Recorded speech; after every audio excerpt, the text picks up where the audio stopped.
नमस्कार दोस्तों। आज मैं आपको सुनाने जा रही हूँ माँ के मरने के बाद बेटी बहू ने बूढ़े पिता को दर दर की ठोकरें खाने पर किया मजबूर।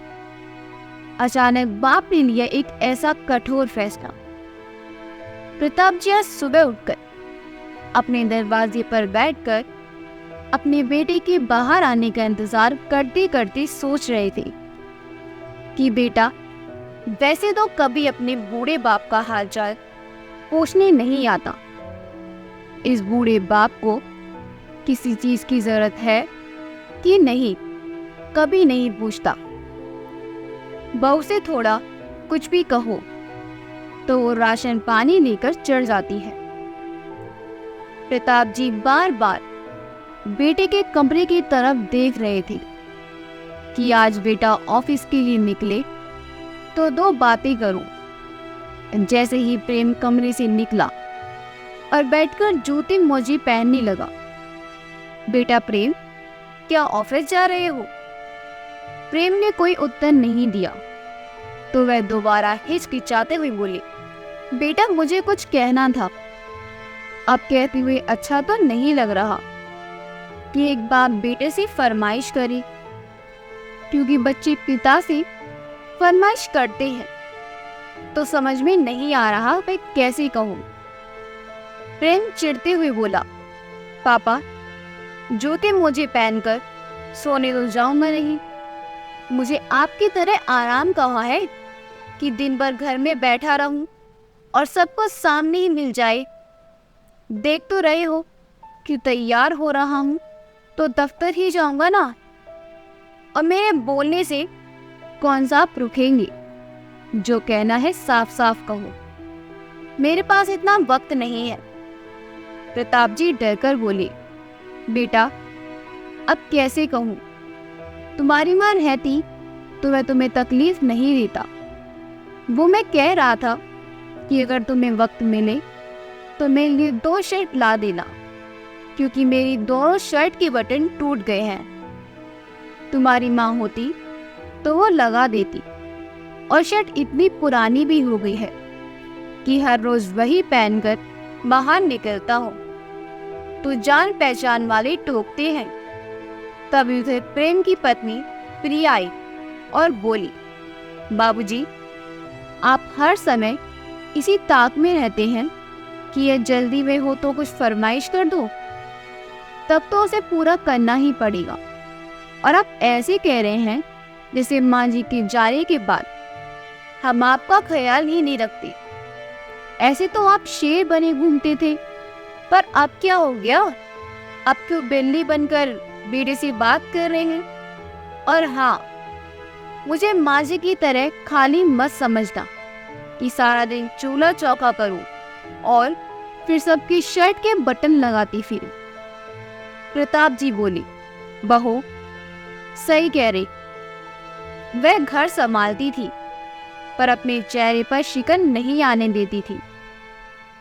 कुसुम के जाने के बाद मैं तो जैसे अनाथ ही हो गया। वैसे भी कमाओ पिता बोझ नहीं होता, पर मैं अब बूढ़ा कमा नहीं सकता तो तुम पर बोझ बन गया हूँ। समझ सकता हूँ मैं तुम लोगों के लिए परेशानी बन गया हूँ। आए दिन तुम लोगों से फरमाइश जो करता रहता हूँ। प्रेम बोला, बस बस बाबूजी, अब इमोशनल ड्रामा मत कीजिए। अगर शर्ट की बटन टूट गए हैं तो उन्हें मत पहनिए, पर कम से कम ताने तो मत दीजिए।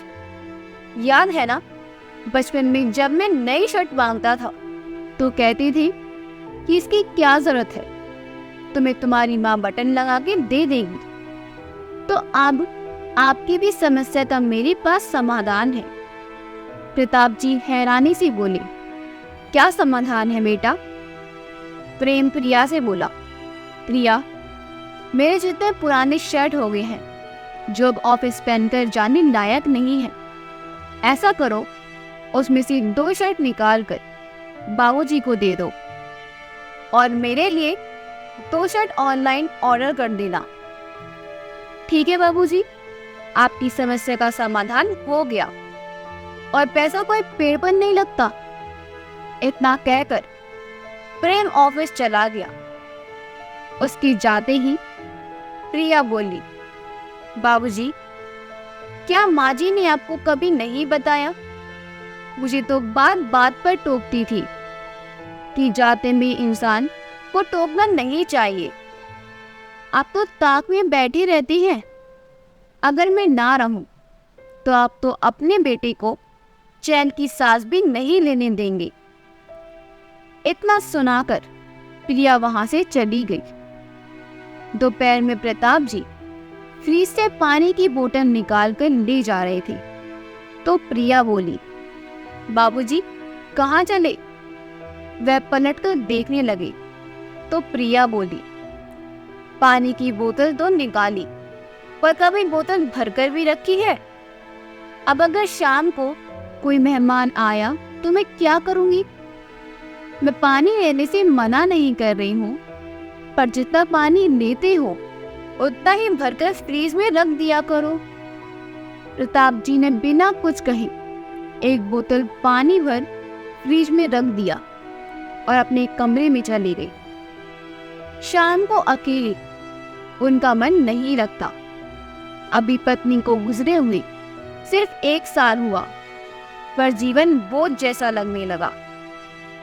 यही घर था जब आते जाते उनकी पत्नी उनका हालचाल पूछती और चाय पानी देती रहती। अब तो बिना 2 बातें सुने कुछ भी नसीब नहीं होता। क्या सच में पत्नी की मृत्यु के बाद एक बूढ़ा आदमी बच्चों के लिए बोझ बन जाता है? प्रताप जी को कुछ ऐसा ही महसूस हो रहा था। शाम होते ही प्रताप जी छोटे बच्चे की तरह घर से बाहर आना चाहते थे। जैसे ही वे बाहर निकलने लगे, प्रिया आई और उनकी तरफ शर्ट फेंकती हुई बोली, लो बाबूजी, ये दोनों शर्ट रख लीजिए, और जिस शर्ट का बटन टूटा है उसे काम वाली बाई से कहकर ठीक करवा लेना। शायद उसे आप पर दया आ जाए, क्योंकि मुझसे यह सब काम नहीं होगा। प्रताप जी ने चुपचाप खुशी से एक शर्ट को कुंडी पर टांग दिया और दूसरी शर्ट को पहनकर पार्क में अपने वृद्ध दोस्तों के साथ बैठने चली गई, क्योंकि वहां उनका मन हल्का हो जाता था। वहीं उनके एक मित्र मोहन जी बैठे थे। मोहन जी बातों बातों में बोले, प्रताप, यह शर्ट तो तुम्हारे बेटे की है, क्योंकि एक रोज तुम्हारा बेटा मेरे बेटे से मिलने आया था, तब मैंने उसे ये शर्ट पहने हुए देखा था। मेरे बेटे को इसका रंग बड़ा पसंद आया। उसने चर्चा भी की थी, इसलिए ये शर्ट मुझे याद है। प्रताप जी को एक पल को लज्जित हुआ, फिर मुस्कुराकर बोले, मोहन, क्या बताऊं, बेटा जिद पर अड़ा था कि पिताजी बाजार चलिए, आपके लिए 2-3 नई शर्ट खरीद कर लाते हैं।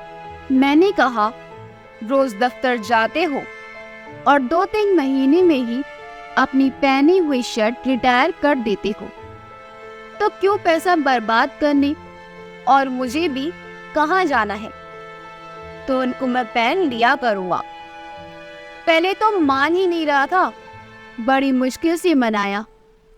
इतना कहकर बेचारे झूठी हंसी दिखाने लगे। प्रताप जी कुछ घंटे बाद घर लौट आए और शर्ट उतारकर दूसरी खुंटी पर टांग दी। फिर से अपनी पुरानी शर्ट को पहन लिया। थोड़ी देर बाद जब बेटा दफ्तर से लौटा तो बहू ने उसके लिए गर्मा गर्म चाय पकौड़ी बनाई। वही प्रताप जी भी थोड़ी दूर पर कुर्सी पर बैठे थे।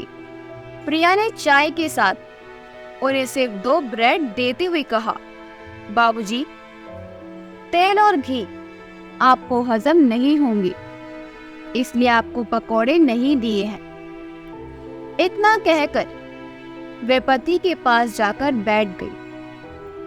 प्रेम प्रताप जी की तरफ देखते हुए बोला, बाबूजी, क्या प्रिया ने आपको शर्ट नहीं दी? प्रताप जी बोले, हाँ बेटा, बहू ने तो शर्ट दे दी, प्रेम बोला, फिर पहनी क्यों नहीं? प्रताप जी बोले, नहीं बेटा, ऐसी कोई बात नहीं है। शर्ट ना तो फटी है और ना ही कोई दाग लगा है। वे क्या है ना कि मैं उसे पहनकर नीचे गया। मोहन ने वह सिर्फ देखी और बोली कि ये शर्ट तो आपका बेटा पहनता था। तो मुझे लगा उसके मन में तुम्हारे लिए कहीं गलत विचारधारा ना आ जाए, इसलिए मैंने उसे उतार कर रख दिया। प्रेम बोला, क्या जरूरत थी आपको वह शर्ट पहनकर मोहन अंकल से मिलने की? और गलत विचार उनके मन में नहीं बल्कि आपके मन में आया होगा कि मैं पुराने शर्ट पहनकर जाऊं और लोगों को दिखाऊं, देखो मेरा बेटा मुझ पर ध्यान नहीं देता। कितना भी कर लो, आप किसान के किसान ही रहेंगे। मिट्टी में पले बड़े हैं, शहर के तौर तरीके कहां से सीखेंगे? इतना कहकर प्रेम वहां से चला गया। प्रिया बोली, बाबूजी, आज आपने इनका मूड खराब कर दिया। ऐसा कीजिए, रात में आप अपने कमरे में ही रहिएगा, मैं आपका खाना वहीं दे दूंगी। प्रताप जी बेचारे बिना गलती के 4 बातें सुनकर चुपचाप अपने कमरे में चली गई। अगले दिन प्रिया फोन पर अपनी माँ से प्रताप जी की शिकायत कर रही थी। क्या कहूँ मम्मी, माँ जी की जगह अगर बाबूजी मर जाती तो मेरे लिए अच्छा होता। कम से कम माँ जी घर के कुछ काम करके मेरा हाथ तो बटाती थी, लेकिन अब मेरे सर पर एक बोझ छोड़ गई है। दिन रात कोई ना कोई बखेड़ा खड़ा करते रहती है। इससे अच्छा तो वह गांव में ही रहती। प्रताप जी ये सब बातें सुनकर चुपचाप अपने कमरे में ही बैठे रहे। कुछ दिनों बाद उनकी काम वाली दुलारी प्रताप जी के कमरे में आई और बोली, बाबूजी, आप कुर्सी पर बैठ जाइए, मैं आपका बिस्तर झाड़ देती हूँ। लगता है कई महीनों से चादर बदली नहीं गई है और आपको बदबू भी नहीं आई। प्रताप जी बोली, बेटी, बड़ी मेहरबानी होगी अगर चादर झाड़कर फिर से लगा दोगी तो। बदबू तो आती है, पर क्या करूं बेटा, मैं बहू का काम नहीं बढ़ाना चाहता। बेटा, क्या तुम मेरा एक काम कर दोगी? दुलारी मुस्कुराकर बोली, बाबूजी, वैसे तो मेरे पास बिल्कुल भी समय नहीं है, पर अम्मा जी कहती थी कि जब मैं ना रहूं तो बाबूजी का ध्यान रखना। तो बताइए क्या बात है? प्रताप जी जल्दी से अपनी शर्ट लेकर आए और बोले, देखो, मैंने इसका बटन संभाल कर रखा है, क्या तुम इसे लगा दोगी? दुलारी मुस्कुराई और बोली, माँ बाप भी बूढ़े होने के बाद बच्चे से हो जाते हैं। अम्मा जी क्या गई, आप तो बिल्कुल मुरझा से गए हैं। क्या करोगे बाबूजी, जो किस्मत में लिखा है उसे तो काटना ही पड़ता है। पर सब बूढ़े लोग एक जैसे नहीं होते। प्रताप जी बोले, मैं समझा नहीं दुलारी। दुलारी बोली, मेरे सास ससुर को ही देख लो। मेरे ससुर जी रिक्शा चलाते थे, बूढ़े हो गए, इसलिए अब घर में बैठ गए हैं। एक दिन मेरा मर्द गुस्से में उन्हें कुछ बोला। ससुर जी को पता था कि बूढ़े होने के कारण बेटे से हाथापाई से तो जीत नहीं सकती। प्रताप जी बोले, फिर क्या किया तुम्हारे ससुर ने? दुलारी हंसकर बोली, करते क्या, जाकर पुलिस स्टेशन में रपट लिखा दी और बोली, मेरे खोली कमरा खाली करो, तुम्हें और तुम्हारे परिवार को रखता हूं, तो खर्चा भी होता है। इतने खर्च में एक बाई लगा लूंगा तो ना मुझे कोई दिक्कत होगी न तुम्हारी माँ को। प्रताप जी आश्चर्य से दुलारी को देख रहे थे और बोले, तो तुम्हारे पति ने क्या कहा? दुलारी हंसकर बोली, कहेंगे क्या, आज की दुनिया में घर और राशन में क्या कम खर्चा होता है। अरे इतने पैसों में तो कितने माँ बाप को लोग खिला सकते हैं। वह दिन था और आज का दिन है। आज तक मेरे मर्द ने उनसे ऊंची आवाज में बात नहीं की। यह लो बाबूजी, आपका शर्ट तैयार हो गया। प्रताप जी की जिज्ञासा बढ़ी तो बोली, दुलारी एक बात बताओ, तुम्हारे ससुर ने तुम्हारे पति के साथ ऐसा व्यवहार किया, तुम्हें बुरा नहीं लगा? दुलारी बोली, बाबूजी एक बात कहूं, थोड़े दिन के सुख के लिए मैं अपना बुढ़ापा नहीं बिगाड़ना चाहती। आज अगर मैं अपने पति का साथ देती तो हो सकता है कि कल को मेरा बेटा भी मेरे साथ यही सब करता। ना बाबा ना, बुढ़ापे में मुझे अपने बच्चों पर बोझ नहीं बनना। अपनी कमाई से अगर मैं बुढ़ापे तक खा सकती हूँ तो क्यों बच्चों पर बोझ बनूंगी?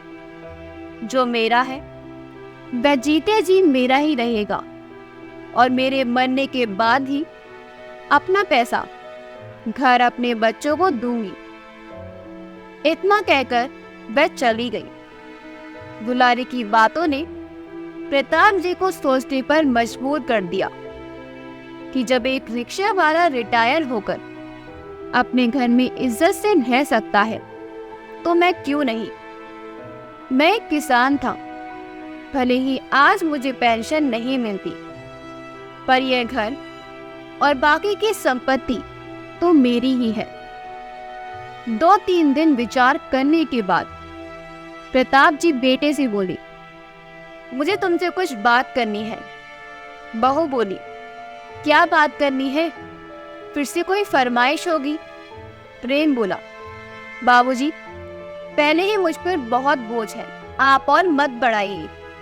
माँ के जाने के बाद आप बहुत परेशान करने लगे हैं। इससे बेहतर तो आप गांव में ही किसानी करती।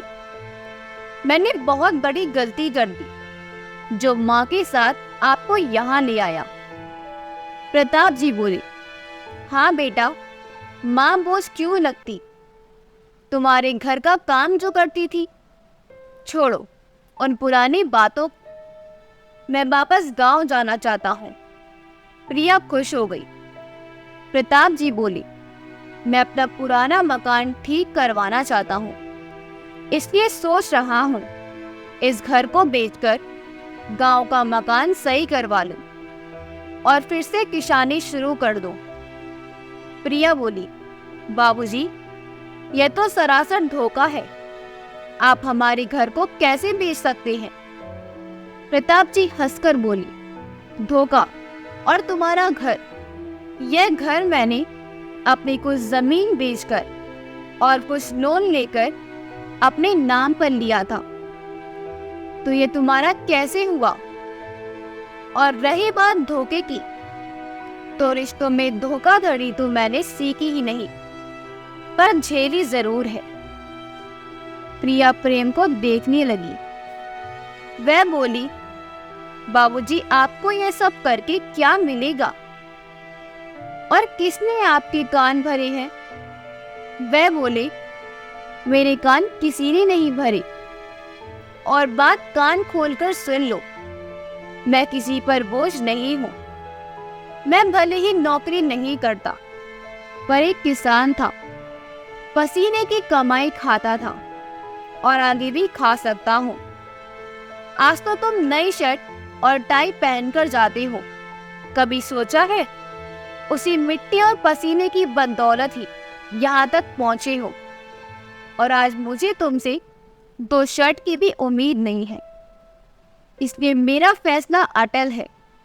अब मैं गांव जाकर ही रहूंगा और मुझे फिर से खेती शुरू करने के लिए कुछ पैसे चाहिए, क्योंकि अब मेरे पास कुछ नहीं है। इसलिए इस घर को बेचकर कुछ पैसे में मैं अपने गांव वाली मकान पर लगाऊंगा और बाकी के पैसों से मैं अपनी जिंदगी फिर से शुरू करूंगा। बहू बोली, बुढ़ापे में आप सटिया गए हैं, आपकी उम्र है जिंदगी फिर से शुरू करने की। प्रताप जी बोली, देख रही हो दुलारी को, एक घर से काम छोड़ता है तो फिर नए सिरे से दूसरे घर से काम शुरू कर देती है, तो मैं क्यों नहीं कर सकता। मैंने किसी को कहकर 1 हफ्ते पहले ही गांव का टिकट करवा लिया है। 2 दिन बाद इस घर को देखने के लिए कोई आ रहा है, तो तुम तैयार रहना। इतना कहकर प्रताप जी अपने कमरे में चली गई। प्रेम और प्रिया को जोर का झटका धीरे से नहीं बल्कि बहुत जोर से लगा। प्रताप जी के आगे पीछे दोनों घूमते रहे, परंतु वो अपने निर्णय पर अड़िग रहे और आखिर वही हुआ। उन्होंने अपना मकान बेच दिया। बेटे को परिवार लेकर ना जाने कितने महीने किराए के मकान में रहना पड़ा। इस बीच दोनों गांव जाकर पिता के पैर पकड़ते और माफी मांगते रहे, पर प्रताप जी उन्हें यह कहकर वापस भेज देते कि मेरे मरने के इंतजार करो, जब मैं मर जाऊंगा तो यह सब तुम्हारा हो जाएगा, पर जीते जी मेरी संपत्ति तुम्हें नहीं मिल सकती। प्रताप जी तो एक सीधे साधे इंसान थे, लेकिन बहू और बेटी ने जो गलत व्यवहार उनके साथ किया, उसने उन्हें कठोर बनने पर मजबूर कर दिया। दोस्तों, अगर एक माँ के जाने के बाद पिता की देखभाल हम अपने बच्चों की तरह करें तो उसमें क्या बुराई है, और अगर हम अपनी जिम्मेदारी नहीं निभाते तो उनसे कुछ मांगने का भी हक नहीं रखते। अगर आपको हमारी कहानी अच्छी लगी हो तो हमारी वीडियो को लाइक करें, शेयर करें और हमारे चैनल योगी वॉइस को सब्सक्राइब कर लें। मिलते हैं अगली वीडियो में।